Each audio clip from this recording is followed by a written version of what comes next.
Je m'appelle Damien Devienne, je suis chercheur en biologie de l'évolution, donc je m'intéresse à la façon dont les espèces évoluent. Je travaille au CNRS, dans un laboratoire qui se trouve à Lyon, à la Doua. Voilà.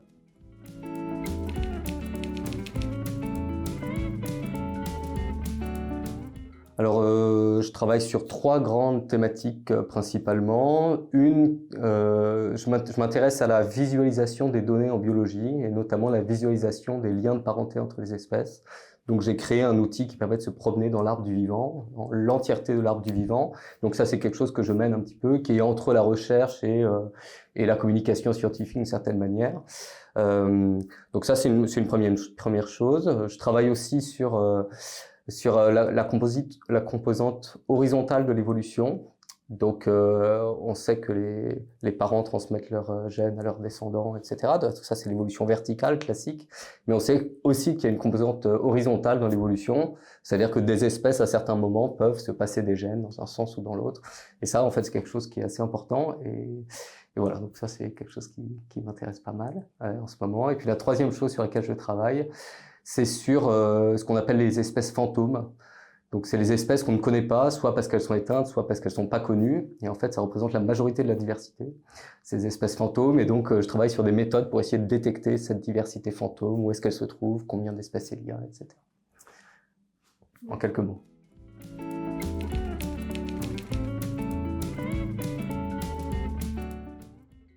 Alors, je fais partie d'une équipe de recherche donc dans mon laboratoire. Donc, c'est je l'ai pas dit tout à l'heure, le laboratoire de biométrie et biologie évolutive.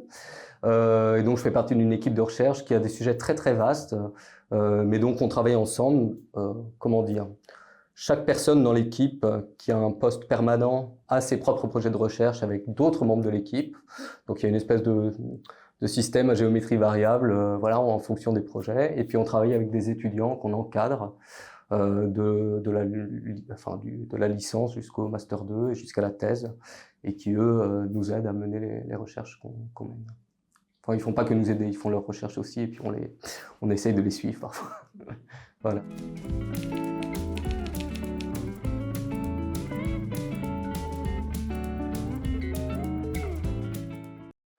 Donc j'ai fait des études assez classiques. Donc après le bac, je suis allé à l'université à Orsay, et j'ai fait la fac de sciences. Je me souviens plus des intitulés précis voilà, des différents parcours. J'ai fait ma maîtrise donc ça s'appelait la maîtrise, donc c'est le master 1 aujourd'hui. J'ai fait ça en Angleterre. Je suis revenu en master 2 à Orsay. Et puis après j'ai fait une thèse sur un champignon parasite de plantes. C'était assez sympa. Là, j'ai fait beaucoup d'expériences. Oui, j'ai pas dit tout à l'heure quand je me suis présenté, je fais pas du tout de paillasse. Donc, je fais de la biologie en analysant des données récoltées par d'autres personnes. Et je fais plus de la théorie. Donc, je travaille sur ordinateur. Je fais de la bioinformatique, en fait. Voilà. Et donc, à l'époque, par contre, je faisais effectivement des manips qui marchaient pas du tout, à la serre ou à la paillasse. Et puis après la thèse, je suis parti en post-doctorat. Le post-doctorat, c'est quelques années qu'on fait en général dans d'autres labos, pour travailler avec d'autres gens sur d'autres sujets, avant d'avoir un poste au CNRS en 2013.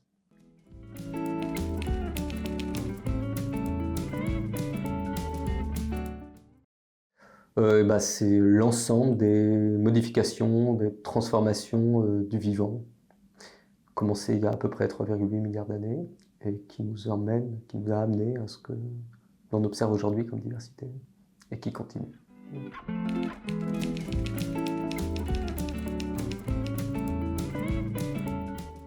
Alors moi je vois, je ne sais pas s'il faut que je commence ou je termine par celui-là, mais il y a un intérêt presque philosophique, c'est-à-dire que je pense que l'humain a besoin de savoir d'où il vient, pourquoi est-ce qu'il est là, pourquoi est-ce que le monde vivant est comme il est, le monde qui nous entoure, qu'est-ce qui explique ça, où est-ce qu'on se situe là-dedans, qu'est-ce qui fait que on a des cousins primates qui quand même nous ressemblent vachement, c'est assez troublant. Enfin voilà, je pense qu'il y a un besoin de comprendre vraiment, un besoin intellectuel de donner une logique et une structure à cette chose-là. Ça, c'est une première chose. Et après, d'un point de vue plus appliqué, les liens de parenté ou la connaissance des liens de parenté, c'est quelque chose qui est utilisé en santé beaucoup. en agriculture, en conservation, biodiversité. Donc en santé, on pense, si on revient à un épisode pas lointain, là, le Covid par exemple, il y a des trucs super qui se font quand on connaît les liens de parenté, par exemple, entre différentes souches de bactéries ou de virus, peu importe. La forme qu'a cet arbre de parenté, il nous dit quelque chose sur la façon dont le virus se propage, combien de temps il met à infecter un nouveau patient, etc. Combien une personne infecte d'autres personnes. Ça, c'est porté par la forme de l'arbre de parenté. Donc ça sert à ça, et ça a beaucoup servi à ça pendant l'épidémie de Covid. Agriculture, moi j'y connais pas grand-chose à vrai dire là-dedans, mais je sais que typiquement, on sait que la monoculture, le fait d'avoir aucune variabilité génétique pour les cultures, c'est un vrai problème, parce que si un parasite arrive, bah, il va tuer tout le monde.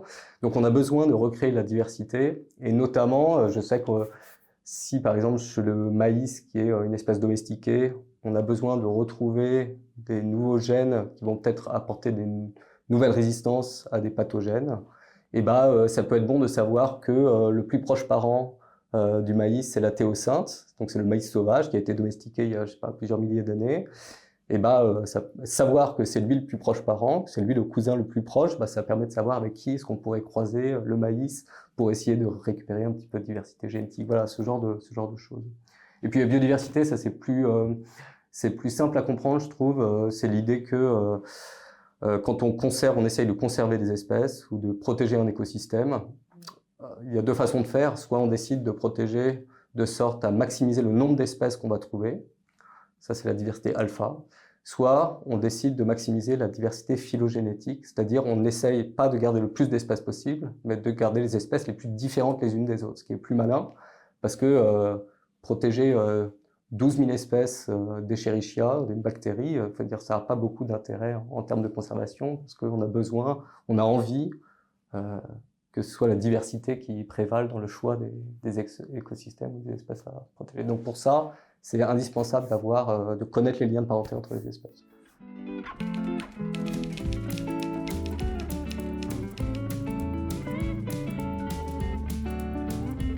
On pense qu'il y a une seule origine de la vie. Quand on regarde toute la diversité du vivant, on voit des choses en commun entre tout ce qui est vivant, les bactéries, les archées, les eucaryotes, on reviendra peut-être là-dessus après.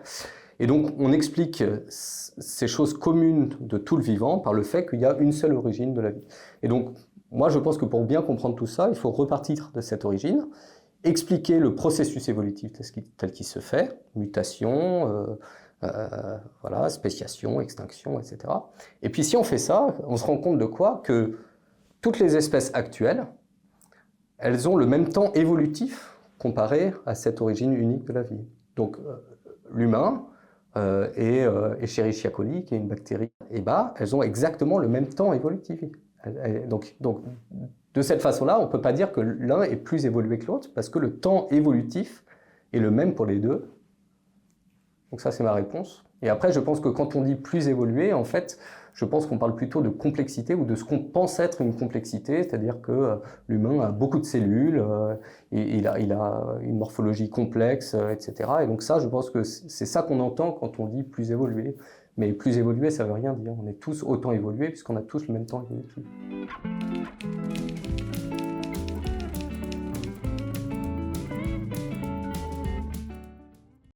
Il y a un truc peut-être intéressant, par exemple, une idée reçue, c'est l'exemple que je prenais tout à l'heure de la girafe et le long cou, voilà, qui date de Lamarck, donc du 18e.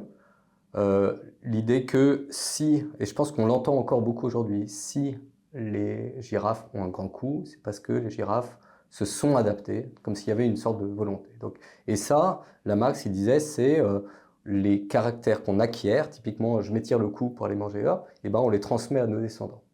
Ça, c'est pas vrai. L'exemple le plus simple, c'est dire si vous coupez un bras, vos enfants, ils ont quand même deux bras. D'accord? Il n'y a pas de. Voilà, ça ne se transmet pas, ce genre de choses. Et donc, donc, si on prend l'exemple de la girafe, qui est un bon exemple, comment ça marche? Pourquoi est-ce que les girafes ont des grands coups? L'idée, en fait, elle est simple, elle est super importante à comprendre, c'est l'idée de variabilité ou de variance. C'est-à-dire que dans une population, pour une espèce donnée, dans une population, tous les individus sont un peu différents les uns des autres génétiquement. Et ça, c'est le hasard. Les mutations, elles apparaissent. Voilà, quand on a, nous, des enfants, nos enfants, ils ont des différences par rapport à ce que sont leurs parents. Et ces différences, elles arrivent au hasard et ça crée une variabilité. Ça fait que dans une population, par hasard, il va y avoir des girafes qui ont des petits coups, des girafes qui ont des grands coups, etc. Des girafes qui ont des grandes queues, des grandes jambes, ce que vous voulez. Et ça crée une distribution comme ça. Et donc, ce qui se passe, c'est que quand l'environnement change, eh ben, il se trouve que les espèces qui, par hasard, se trouvent mieux adaptées à ce nouvel environnement, bah, forcément, c'est elles qui vont faire plus de bébés. Et donc, c'est elles qui vont donner leurs gènes. Et donc, ces gènes, ces mutations qui sont arrivées par hasard, elles vont être transmises à la génération d'après, etc., etc. Donc, l'idée, c'est plus de dire, chez les girafes, enfin, c'est un exemple un peu bateau, mais chez les girafes, il y a des petits coups et des grands coups. Il y avait des petits coups et des grands coups. Il se trouve que les girafes qui arrivaient à manger, bah, c'est celles qui avaient par hasard un grand coup. Et donc, puisqu'elles arrivaient à manger, elles arrivaient à faire des petits, à s'en occuper, et elles ont passé leur gène de grand coup. Voilà. Et ça s'est fait pourquoi? Parce qu'il a fallu beaucoup de temps. Mais voilà, comprendre que c'est le hasard qui crée la diversité, et c'est l'environnement qui sélectionne parmi cette diversité. Et il n'y a pas du tout de volonté, quoi. Il n'y a pas... une espèce, elle ne s'adapte pas. Moi, j'aime pas trop ce terme. Les gens disent souvent, l'espèce s'adapte à son environnement. Non, l'espèce, elle propose une diversité et l'environnement sélectionne dans cette diversité. C'est plutôt comme ça que ça se passe. Voilà. Il suffit d'avoir du hasard et de la variation dans l'environnement pour qu'il y ait de l'évolution. Ce qui est gênant avec cette idée de les girafes ont un grand coup pour attraper les feuilles hautes, c'est comme s'il y avait une volonté, une finalité. Et il n'y a pas de finalité. Voilà. Et ça donne aussi l'impression que les choses sont parfaites. C'est-à-dire que ça donne cette idée que si les girafes ont un grand coup, c'est pour attraper les grandes feuilles. Donc ça donne cette idée que tout c'est la vision panglossienne, on dit, du monde. Donc ça date de Voltaire. Pangloss, il dit tout est pour le mieux dans le meilleur des mondes. C'est-à-dire que si ce qui est là, c'est parce que ça a une raison d'être. Et typiquement, je sais pas, la girafe a un long coup pour attraper les feuilles. Non, en fait, l'évolution, ça bricole. Il y a plein de choses qui sont là, et ça, c'est une autre idée reçue qui sont intéressantes, qui sont là juste parce qu'elles sont là, et parce que finalement, l'avoir ou ne pas l'avoir n'a aucune incidence sur notre monde, nos descendants. Typiquement, les gens disent, puisqu'on ne se sert plus de notre gros orteil, il va disparaître. Bah non, en fait, il ne va pas disparaître parce qu'on ne s'en sert pas. Il faudrait, pour qu'il disparaisse, soit le hasard, ok, soit que les gens qui n'ont pas de gros orteils, ils aient plus de bébés que les autres. Et ça, pour l'instant, en tout cas, on ne voit pas d'avantage sélectif à avoir pas de gros orteils. Mais c'est peut-être pas le gros orteil d'ailleurs, ce qu'on dit, c'est le petit orteil, non? Je pense que ça. Et ça, c'est une idée reçue vachement répandue, quoi. Si les choses servent à rien, bah, elles vont disparaître. Bah non, en fait, il y a plein de choses qui servent à rien. Je veux dire, on n'est pas du tout. Les espèces sont pas des réussites totales, c'est pas optimisé une espèce. Il y a plein de choses qui sont pas parfaites, quoi. Et ça, c'est le résultat de l'évolution. Voilà. Et ça, c'est une autre conséquence, c'est que c'est ce qu'on dit souvent, si on rembobine le temps et qu'on redéroule, on aura complètement autre chose.